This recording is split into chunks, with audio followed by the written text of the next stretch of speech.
जब किसी इमारत का निर्माण होता है तो यह सुनिश्चित किया जाता है कि उसमें लगने वाली एक एक ईंट पक्की हो।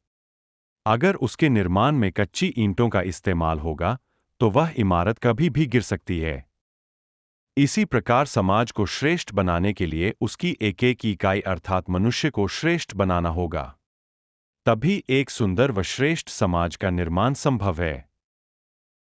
सब जानते हैं, श्रेष्ठ व्यक्ति अपने कार्य की गुणवत्ता से पहचाना जाता है और कार्य की गुणवत्ता व्यक्ति की कार्यकुशलता एवं कार्यक्षमता पर आधारित होती है।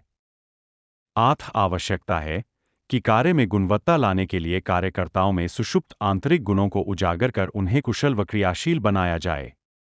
आप क्या करते हैं, यह इतना महत्वपूर्ण नहीं है।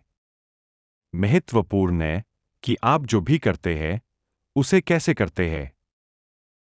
किसी भी कार्य की कुशलता प्रायः 3 बातों पर निर्भर करती है। पहली, विद्या, दूसरी, श्रद्धा और तीसरी, पूर्ण गुरु का मार्गदर्शन।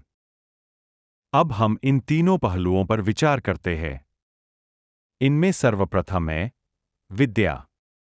विद्या का अर्थ होता है विशेष ज्ञान अर्थात संपूर्ण ज्ञान होना। विद्या प्राप्त करके मानव में से अज्ञानता रूपी तमस स्वतः छनता है और वह प्रज्ञावान बन जाता है। उसमें विवेक जागृत हो जाता है। उसमें सत्य असत्य और सही गलत की परख विकसित हो जाती है। ऐसा विवेकवान व्यक्ति कर्तव्य के प्रति स्वयं तो जागृत होता है, दूसरों को भी जागृत कर देता है। कार्य में प्रवीणता लाने का अगला गुण है श्रद्धा। श्रद्धा विहीन ज्ञान निस्तेज है। उसमें जड़ता आ जाती है। व्यक्ति के ज्ञान में जंग लग जाता है। ज्ञान प्राप्ति के उपरांत भी वह निरुत्साहित ही रहता है। धीरे धीरे उसमें रचनात्मकता भी समाप्त हो जाती है। प्रमाद आ जाता है। इसलिए विद्या के साथ साथ आत्मश्रद्धा व कार्य श्रद्धा दोनों ही अनिवार्य है। आत्मविश्वास और कार्य के प्रति श्रद्धा कार्यकुशलता के अनिवार्य अंग है। इससे मनुष्य में एक नई उमंग और कुछ कर दिखाने की भावना हिलोरे मारती रहती है। सभी रचनात्मक कार्य इसी श्रद्धा से जन्मे हैं। सभी मनुष्यों की श्रद्धा उनके अंतःकरण के अनुरूप होती है।